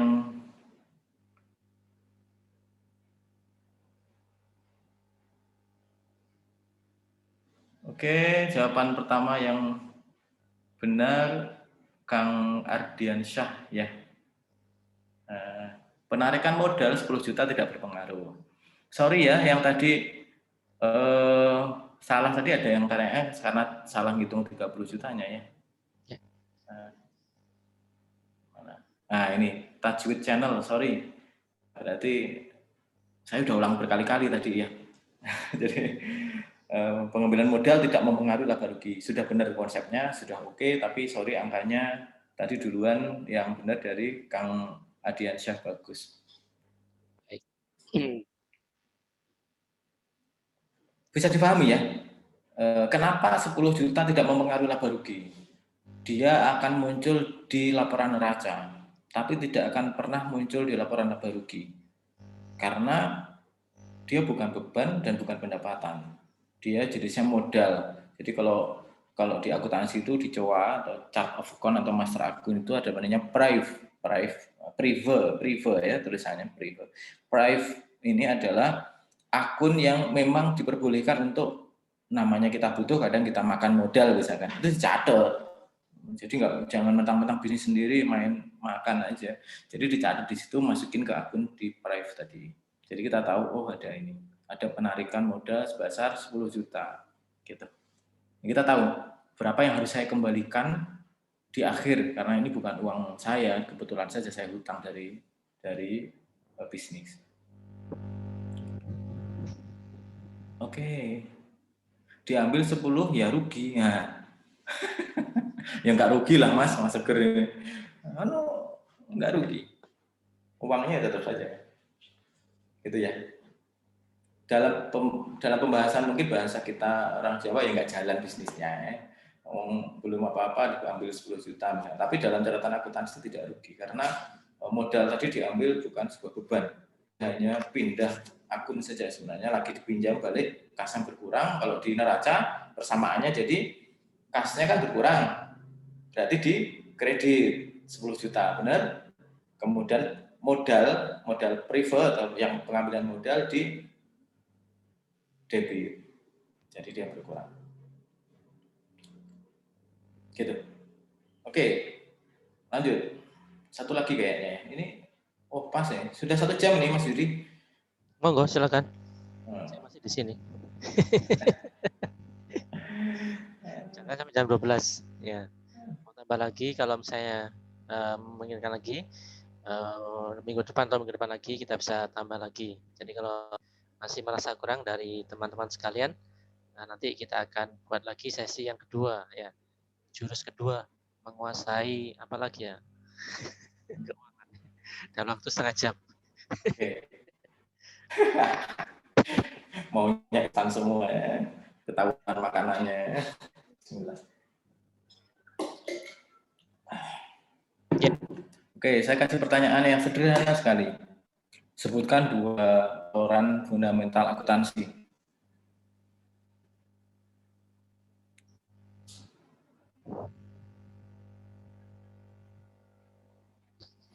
Laporan dasar akuntansi, sebutkan.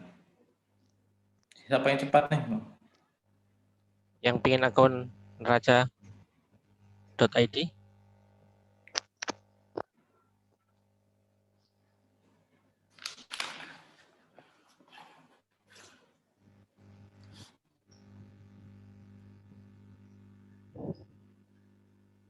Apa?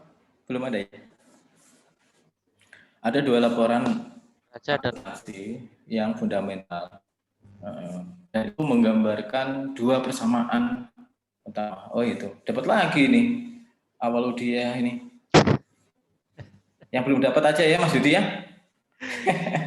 saya Itu ada Tajwid Channel ya, itu. gimana? Oke. Ya udah itu. Jadi laporan neraca itu menggambarkan persamaan pertama, laporan laba rugi menggambarkan persamaan kedua. Oke. Sebelum ini mungkin ada yang sudah pernah belajar lebih ini, yang lain, laporan yang lain? Enggak ada.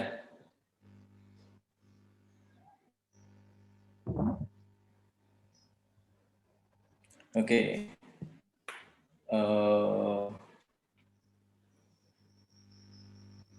Apa Bang Jo kanan kan ada yang mulai beli itu ngurus sudah kan ya sing lurus waya kiri kan ada tuh. Coba satu lagi yang mudah aja ya.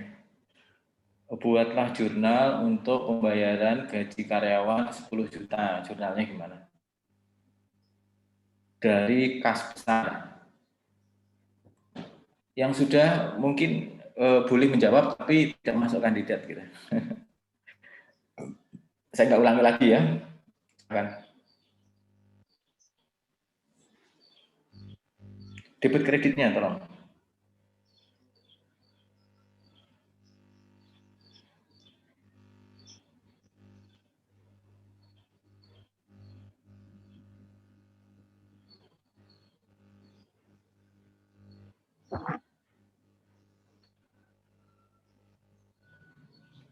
Ya itu Mas Yudi.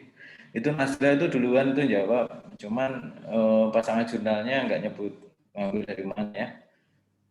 Itu mungkin ada yang paling jelas Siva ya. Beban gaji, di debit, kas, kemudian di kredit. Oke. Mungkin ke Siva aja karena lebih clear nyebutkan angka dan pasangan jurnalnya. Baik. Oke. Ya. Pemenang ketiga. Mas Seger mau ngasih pertanyaan. Siva. Nanti Mas Yudi yang akan jawab. Mas Seger baru muncul. Kalau ngasih pertanyaan silahkan Mas Seger, nanti Mas Yudi yang jawab maksudnya. Terima Mas Seger, siap ngisi Mas Heri. Halo. Halo. Monggo silakan. Halo. Ya, dengar Mas Seger. Loh, ini guru saya ini. Mau tanya. Nggih, monggo. Kalau uang tidak standar, maksudnya itu tidak transaksi standar. Misalnya uang hilang atau uang dikorupsi itu pencatatannya gimana tuh supaya hanya tertulis? Itu tulisnya gimana itu? Iya.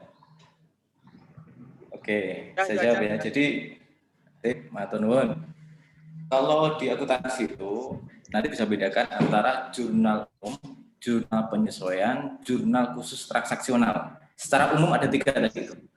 Jurnal transaksional itu mesti punya referensi terhadap sebuah transaksi rutin yang memang menjadi bisnis. Contohnya penjualan, penjualan pendapatan, pembelian barang, pembelian, penjualan, kemudian gaji segala macam ya yang mereferensikan. Misalkan ada nomor kas masuk, nomor kas keluar, nomor penjualan, nomor invoice, nomor pembayaran. Nah, itu berarti jurnal khusus terkait dengan transaksional. Ada namanya jurnal umum. Jurnal umum ini biasanya dipakai karena tidak berkorelasi dengan sebuah kejadian transaksional operation. Kemudian jurnal penyesuaian karena tidak melibatkan kas bank dan memang kondisi khusus yang perlu disesuaikan. Contohnya karena perhitungan, contohnya piutang tidak tertagih. Nah, itu juga bagian yang sudah sudah ada pendekatan akuntansi, memang ada ilmunya dan sudah dipersiapkan dari awal, makanya sudah disiapkan jurnal penyesuaian. Ada berupa kebijakan yang memang itu tidak mengikat apa-apa, makanya masuk ke jurnal umum. Di jurnal umum ini berarti tinggal dimasukin ke jurnal umum sesuai dengan bukti yang ada, kemudian bikin bukti jurnalnya, masukin saja. Kalau kasnya berarti kredit, munculin mesti ada lain-lain ya. Kalau memang tidak ada, itu biasanya saya masukin lain-lain. Maksudnya berarti beban kredit. Jadi ada administrasi umum lain-lain misalkan. Itu beban administrasi. Di beban itu ada yang beban yang berupa biasanya dikelompokkan lagi. Beban itu ada beban umum dan administrasi. Selain beban operasional. Oke, beban umum dan administrasi itu yang berkaitan dengan karyawan, overhead segala macam itu. Ya overhead salah satunya kehilangan tadi itu overhead. Itu bisa dimasukkan. Itu gambarannya ya. Dan harus dicatat. Soal buktinya maka biar auditable memang harus ada. Kalau di perusahaan yang besar memang harus ada bukti ya. Jadi kirim barang ada bukti, barang hilang ada bukti, menghanguskan barang karena nilai akuntansinya sudah mulai 0 maka ada buktinya. Menjual sesuatu yang barangnya ada, pendapatan lain-lain misalkan yang sering terjadi itu UPS rusak. UPS itu rusak itu dinolkan semua tapi di akhir periode ternyata numpuk banyak UPS, ke tukang loak ada nilainya. Maka ada bukti penjualan yang bukan operasional. Itu biasanya ada nota penjualan lain-lain. Nah, bisa ditambahkan gitu ya. Kayak gitu. Pengalaman berapa orang begitu. Terima kasih. Sami-sami Mas Seger. Lain kali Mas Geri kasih materi ini. Oh iyalah. Harus ini. Sekarang aja itu ini masih materi. Nanti tenang, saya agendakan ya. Beliau ini juga materi pelaku. Dan tausiah. Biar semangat kita. Ya. Saya ada pertanyaan ini. Monggo Mas Dokter. Saya ini kan bukan orang akuntansi ini. Saya itu ngertinya klik next ya. Ya baca gampang nih. Gimana saya gampang? Bayari orang paling mudah ya. Nggak usah belajar, bayarin orang saja talent yang pas gitu. Cuman bayarin itu juga kita mesti tahu ya kualifikasinya apa. Karena akuntansi ini juga ada levelnya. Contohnya saya kasih seperti tadi sederhana aja, piutang tidak tertagih itu dalam corporate itu ada orang-orang khusus officer yang menghitung ya. Karena ada regresi statistiknya, kemungkinan diakui. Kalau di perusahaan kita sudah melantai di bursa saham itu ada juga standarnya. Kita nggak bisa ngakuin pendapatan seenak sendiri. Kita juga nggak bisa mengakuin nggak bisa ditagih seenak kita sendiri. Kita ini ada standar-standarnya, tapi standarnya itu sebenarnya standar terhadap klausul untuk membuat jurnalnya. Diakui sebagai bebannya di spread atau dijadiin dalam satu periode. Ini dijadiin kayak gitu. Oke, kayak pajak gitu. Pajak itu kan rumusnya sederhana saja, tetapi klausul kebijakannya kan berkembang banyak banget. Tapi klausul logika dari pajak bahwa dia kalau nggak PPN, PPH sama kalau nggak PPN, PPH yang kita ini ya sama corporate company ya, corporate tax ya, nggak ada lagi. Kan begitu sebenarnya. Sama dengan itu. Perhitungannya juga begitu ya. Jadi ada kelas-kelasnya, kita mau rekrut sesuai dengan kelas bisnis kita. Kalau kelas bisnis kita jadi admin, ya admin saja. Jadi kita tinggal cari tools yang cocok. Tidak harus ke neraca.id ya. Saya sudah berapa kali orang ini, karena nggak ada yang sistem yang one size fit all ya, pasti. Untuk keperluan semua hal sudah mencukupi semua, nggak ada. Yang kelas SAP dari Jerman yang harganya miliaran license saja, begitu masuk Telkom juga ternyata Telkom pakai itu, Pertamina pakai itu. Tapi begitu kita masuk juga punya aplikasi satelit yang belasan sampai di atas 20. Karena memang untuk workflow yang spesifik. Jadi teman-teman harus memilih yang cocok. Kemarin ada yang ini, Mas mau ke neraca.id gini. Oke, klausulnya kalau saya sih memang lebih murah kalau pemakaian karena pakai skema ini mulai jualan ini. Pricing-nya adalah pay as you go ya. Mohon izin sekalian ya jualan. Pay as you go itu Anda bayar sesuai dengan lisensinya. Tapi kalau misalkan Anda perlu pos, saya baru rilis rencana dalam schedule saya Januari, sekarang sudah under development. Akhir Februari jadi awal Maret saya bilang itu. Kalau ini Moka saja Mas. Moka pos bagus tuh sudah integrasi. Teman Moka harus ke jurnal.id untuk akuntansinya. Lah itu ya nggak apa-apa langganan 2 aja contohnya gitu. Tapi saya sarankan nggak ada masalah karena itu masalah kecocokan. Kalau cocokin cuma jurnal itu Mas Yudi paling mudah itu nanti download saja, banyak itu yang gratis ya, ada OpenERP, dulu ada namanya Front Accounting apa itu ya. Kalau punya installernya, saya punya installer yang zaman dulu Small Accounting punyanya Microsoft gratis kalau sampai 4 GB, tapi itu obsolete, sudah nggak bisa dikembangkan. Tapi kalau mau buat belajar boleh. Mudah. Jadi kita tinggal mencoba posting jurnal dilihat laporan, Kita lihat efeknya, kita langsung bisa baca laporannya. Kita bikin jurnal ini, kita langsung simulasi. Ini kita bikin jurnalnya. Oh begitu cara bacanya. Nanti yang menariknya lagi, kita punya insight terhadap laporan kita sendiri. Yang orang lain belum tentu ngebaca itu. Contohnya adalah, ini beban ini rata-rata segini. Kenapa kok tiba-tiba muncul beban ini lebih gede? Nah itu kan menarik buat kita.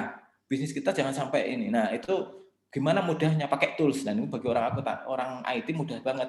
Nah itu yang tips saya juga, kenapa pakai sistem. Bukan pakai buku langsung manual. Dulu kakak saya kebetulan di pajak, saya minta ngajarin akuntansi.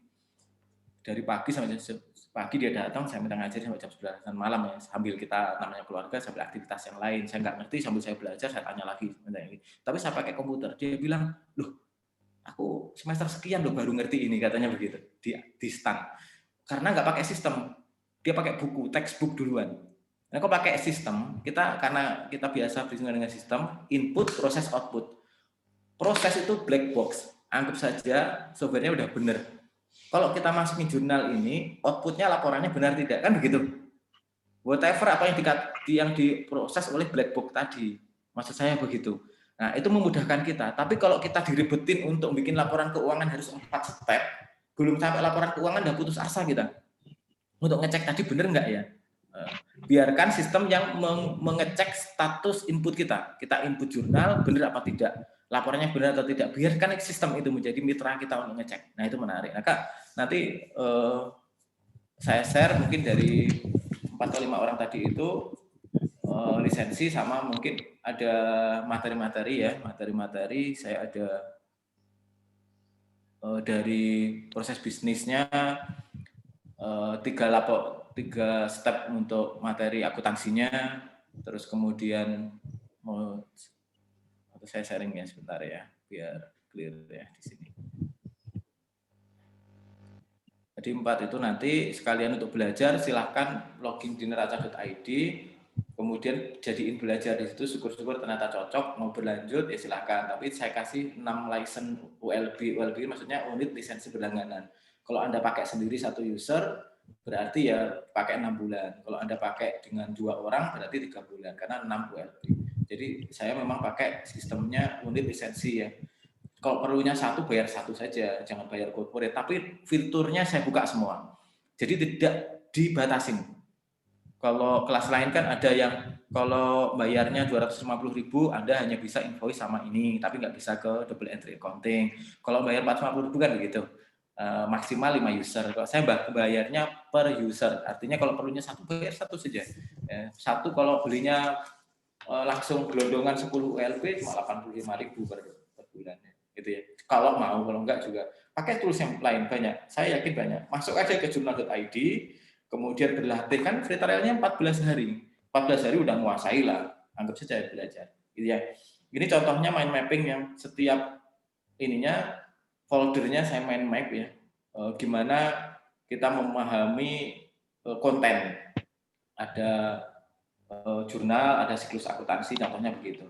Nah, ini mind mapping jurnal dan siklus akuntansi. Setiap PPT ada sekitar 12-13 materi keuangan. Saya mau mulainya semuanya dengan mind mapping begini. Jadi jurnal dan siklus akuntansi itu ada 4 kelompok besar bahasan, ada jurnalnya sendiri, siklusnya, sama saya kasih note penting. Jurnalnya itu fungsinya apa, isi jurnal, sama jenisnya. Kita paham jurnal itu binatangnya kayak apa, siklusnya kayak apa sih, dan dibandingkan manual sama software. Nah ini oke. Nah sebenarnya saya juga ada produk ini ya. Ini itu saya bundle di sebuah flash disk, dijual flash disknya tidak mahal. Tapi kalau teman-teman nanti yang dapat itu saya kirimin bukan flash disknya ya, kontennya nanti saya kirimin personal insya Allah. Kalau terlalu gede saya kirim flash disk. Saya minta siapin. Ada tim saya sudah login juga, gabung juga, nanti tolong siapin 4 flash disk. Saya kirim flash disk ya. Minta tolong yang 4 tadi bisa ke Mas Yudi ngirim nomor HP sama email ya Mas Yudi ya, nanti biar bisa di follow up ya. Saya kasih flash disk, isinya ini proses bisnis dari sistem operasi UKM, materi akuntansi fundamental dari dasar baca rasio keuangan. Rasio itu ada 4 ya, yang fundamental sebenarnya banyak. Ada 4 rasio keuangan yang bisa dibaca. Untuk membaca yang pertama tentang aktivitas kita itu seberapa efektif efisien. Rasio yang kedua itu terkait profitabilitas, seberapa profitnya bisnis kita. Dari mana? Dari jurnal bacanya. Rekap jurnal itu tinggal dirasio. Rasio itu dibagi antara bilangan pembagi dengan yang dibagi. Cuma dirasiokan begitu, tapi itu bernilai sekali, bermakna, dan kita jadi think juga itu membaca itu ya. Ada namanya rasio solvabilitas. Rasio berapa solve-nya kalau kita hutang, berapa terbayarnya, dan berapa efektif hutang kita. Itu rasio solvabilitasnya. Itu dari rasio itu kita bisa ini, oke. Kapan lain mau next kelas boleh lah itu. E-book digital marketing ini nggak banyak, tapi catatan saya sendiri sama teman-teman nggak banyak. Tapi kalau mau download di luar banyak untuk melengkapi. Kemudian template akuntansi sederhana dengan Excel saya pernah beli ya dari luar negeri maupun di dalam negeri untuk belajar pakai template Excel. Saya kasih gratis. Ya, saya beli dari luar negeri, mau bahasa Inggris nanti mungkin saya minta bantuan teman-teman untuk ngedit beberapa bahasa Indonesia dulu ya, mohon bersabar. Saya beli. Saya juga beli kelas di udemy.com untuk belajar. Banyak sih ya, saya suka belajar di udemy.com untuk enterprise arsitektur, khususnya di bidang finansial, untuk merancang sistem. Kemudian juga di accounting, saya juga beli kelasnya, tapi saya tidak tahu bisa di-download ya, enggak ya. Kalau bisa ya saya kasih lah itu. Kemudian template desain, ini ada tim saya di grafis.id, jualan desain-desain grafis ya. Nah, itu sudah dikumpulin beberapa bentuknya, tapi PowerPoint tinggal diekstrak ke PNG atau JPEG. Itu nanti saya kasihkan kayak ini. Kalau mau ini bisa hubungi ke admin. Nomornya di atas itu 081 231 0811 ini sorry ini 0811 2313 713. Ini salah, kurang angka 1. Oke. Ini salah, sorry. Sekalian mumpung ingat saya.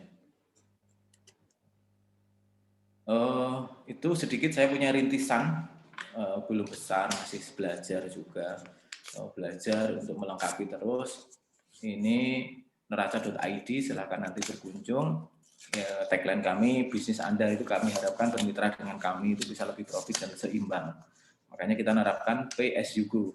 Ya, Pay as you go itu Anda bayar dengan sistem ULB, unit lisensi berlangganan. Misalkan gini, saya beli, kalau belinya makin banyak makin murah, ULB di atas 10 minimal 10 per ininya 85.000. Nah 10 ULB bisa dipakai kalau 1 orang berarti untuk 10 bulan. Kalau saya pakai 10 orang ya 1 bulan. Itu maksudnya ya. Jadi bayar sesuai dengan kebutuhan saja. Kalau butuhnya bisa saya handle sendiri sambil belajar saya handle sendiri ya beli aja untuk sendiri. Gitu. Kalau punya 2 karyawan tinggal dibagi 2 karyawan. Jadi nggak bisa disamaratakan. All feature, semua fitur saya buka karena bagi saya yang penting tidak dipakai bareng-bareng. Maksudnya bareng-bareng itu login lebih dari 1 tidak diizinkan. Nanti login yang sebelumnya akan di-kick. Itu aja. Jadi karena server itu ngitungnya session, komputasinya sesuai kesibukan, ya kita paling fair adalah pricing modelnya pay as you go. Anda bayar sesuai Anda yang perlukan. Sementara mungkin begitu, Mas Yudi. Terima kasih atas kesempatannya sharing dengan teman-teman semua. Terima kasih teman-teman semua atas kesempatan saya belajar dengan cara menyampaikan. Ya. Mohon maaf kalau ada salah. Tolong dikoreksi kalau memang ada yang tadi salah, ya silakan dikoreksi baik. Ini bisa Japri juga. Ya. Terima kasih. Yeah. Terima kasih Pak CEO. Tadi sudah dijelaskan ya beberapa tips core-nya tentang keuangan untuk bisnisnya. Saya sebenarnya tertarik karena saya orang IT ya. Tertarik bagaimana proses rutin ini bisa dimudahkan gitu ya. Supaya kita lebih fokus ke bisnisnya. Ya, barangkali saya buka kesempatan pertanyaan buat teman-teman sekalian yang ingin bertanya kepada Pak Agus, terutama juga tentang misalnya neraca ID-nya atau kapan mau bisa sharing lagi, boleh. Silakan. Satu kesempatan. Bisa di unmute juga, langsung bertanya biar lebih interaktif, boleh. Kita masih ada waktu kurang lebih 10 menit.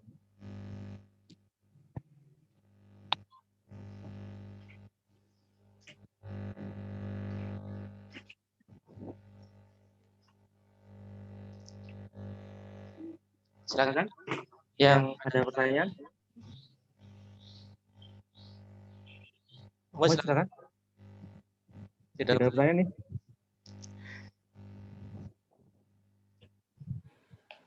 Ya, nampaknya cukup jelas Mas. Kalau misalnya apa yang tadi disampaikan, mungkin bisa dikasih bocoran sih, apa fitur yang di neraca bagus, apa yang bisa kita gunakan misalnya untuk tadi misalnya mulai mengisi kas, kalau ada transaksi, pencatatan gimana mungkin ya. Just ini aja, teasernya aja, biar saya semakin tertarik nanti. Biar meyakinkan. Oke, saya share ya. Saya screen, mohon izin, saya boleh. screen sebentar. Baik, bismillah, ini rintisan saya bersama teman-teman di Bandung Barat. Cuman karena bisnis itu begitu luas, ya kita batasin. Kalau mau demo, alamatnya di cloud.neraca.id. Ini ada klik link demo di bawah kalau mau ini demo ya. Ini dengan passwordnya password. Silakan berlatih di sini gratis sekalian mengenal fiturnya. Oke, begitu kita masuk ada dashboard tentang keuangan kita. Kemudian ini saya sedikit fitur sekilas.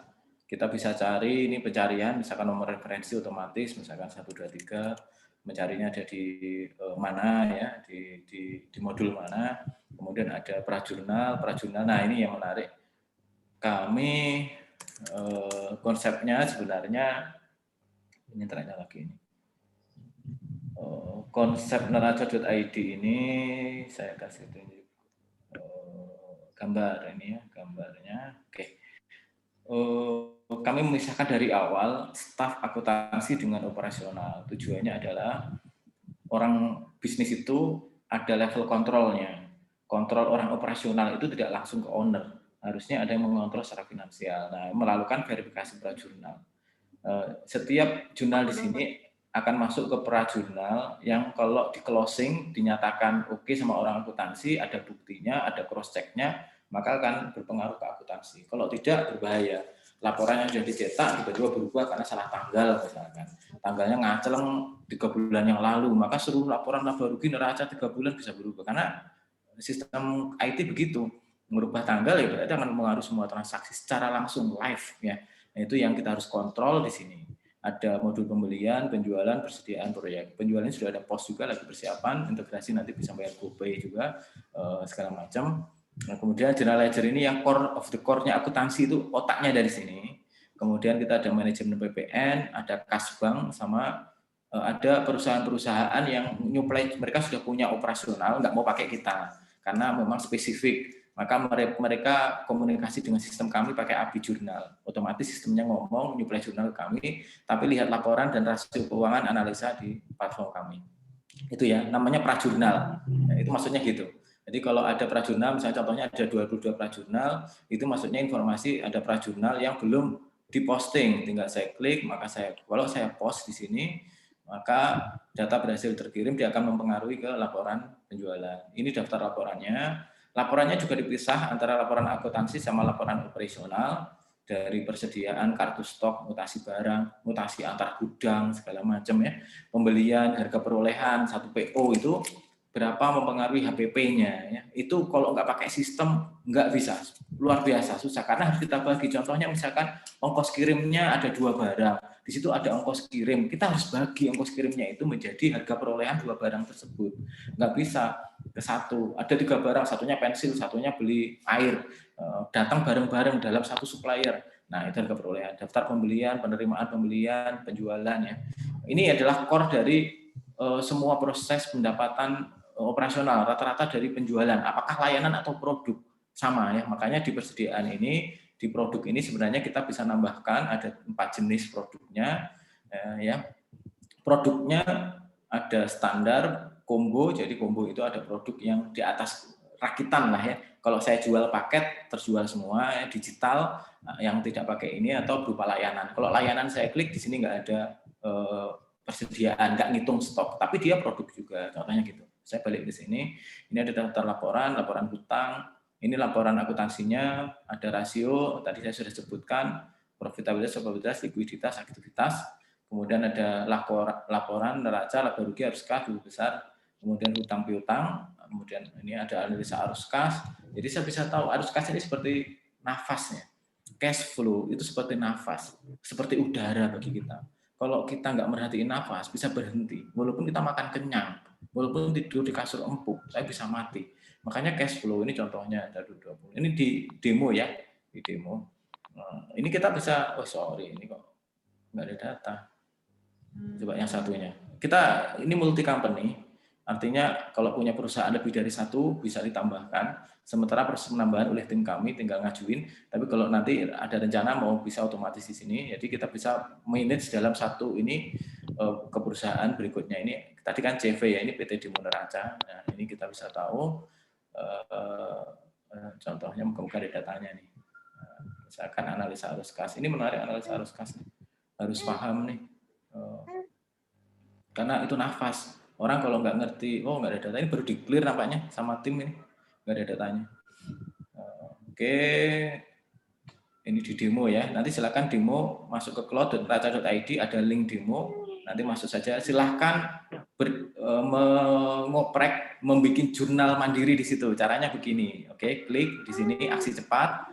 Ini ada jurnal kontra. Jurnal kontra itu jurnal antar kas bank. Contohnya deposit. Saya mau ngasih ke kas kecil untuk operasional. Maka jurnal kontra. Jurnal penyesuaian. Karena memang ada sesuatu yang perlu disesuaikan karena perhitungan statistik atau apa, adjustment lah ya. Kemudian jurnal umum, sesuatu yang memorial, memang tidak ada dalam sistem. So, ini ada yang nge-testing karena kita dinamis. Ada sebenarnya ada tipe jurnal kita bisa nambah sendiri. Kita mampu itu. Ada yang testing ini user. Kemudian pembelian, menambah penjualan. Contohnya misalkan bikin jurnal umum. Pakai jurnal umum, Anda bisa melakukan jurnal ini. Oke. Di jurnal ini ada label. Label jurnal ini untuk mengumpulkan laporan laba rugi sesuai dengan bisnis Anda. Jadi misalkan saya mau ngumpulin laba rugi sesuai proyek A, B, C, D. Saya ingin tahu dong, A ini untung, B ini rugi. Kan gitu. Maka kita pakai label jurnal, namanya label jurnal untuk melompokin ke laporan laba rugi. Nanti kita pilih semua label jurnal atau label jurnal tertentu. Oke, seperti biasa, ini bisa nambah manual. Nah, kami juga ada mitra. Jadi kita nanti bisa memantau misalkan hutang. Di sini bayar hutang. Hutangnya kalau dari pembelian atau dari kas bank ya otomatis ya. Tapi kalau dari sini misalkan Anda tidak mau pakai sistem itu, mau manual, hutangnya nanti harus memilih manual. Tapi kalau pakai sistem otomatis dipilih, akan pas pembelian pilih supplier misalkan, hutangnya ke supplier mana ini akan terisi secara otomatis. Jadi kita bisa langsung bagi hutang ini ke siapa aja. Sumber datanya sama, satu single view of data. Kalau enggak bahaya. Single view-nya adalah jurnal, mau kasnya, mau hutangnya, mau ini harus satu single view-nya. Datanya harus sama, yaitu dari jurnal ini. Oke, kalau mau tahu ini ada daftar jurnalnya. Ini daftar jurnal. Yang menarik lagi adalah kita bisa lihat ini backdate ya. Ini adalah alat kontrol yang saya temui saya sendiri karena memakai sistem ini, saya pakai sendiri setahun 2 tahun juga saya pakai terus. Saya menemukan kadang tiba-tiba laporan berubah. Aduh, laporan berubah. Baru udah saya print. Gimana cara nge-trackingnya? Berat ini. Bagi orang akuntansi itu paling susah itu. Makanya kalau mau tahu misalkan saya ingin tahu semua data 30 hari lalu. Saya filter semua data nih. Saya bisa filter yang backdate-nya apakah lintas bulan, selisih antara tanggal input dengan tanggal jurnalnya lebih dari 7 hari, lebih dari 30 hari, lebih dari 60 hari. Saya bisa tahu. Karena kalau nggak gitu saya tiba-tiba ada jurnal yang masuk bulan Februari, ini kejadian asli. Waduh, kenapa berubah sekian bulan berubah semua? Maka kita bisa deteksi ini. Perubahan level data, selisih tanggal input jurnal 5 hari. Maka adanya stripnya 1. Nanti ada stripnya sampai 4 kalau nggak salah. 4, 1, 2, 3, 4. Berarti kalau 4 warningnya sudah ini harus diwaspadai. Gitu ya. Jadi saya mesti waspadai. Itu ya. Ini ada level 1, level 2. Jadi kita tahu ini mau ada perubahan data yang mempengaruhi laporan di mana. Karena namanya orang, admin, ya namanya manusia ya, mau disalahin nggak bisa juga. Ya. Namanya mesti admin itu ada yang kececer ya, atau klik data tanggal aja salah. Mungkin saja namanya manusia. Makanya harus kita deteksi. Oke, itu yang ini, selebihnya sih saya pikir teman-teman cukup.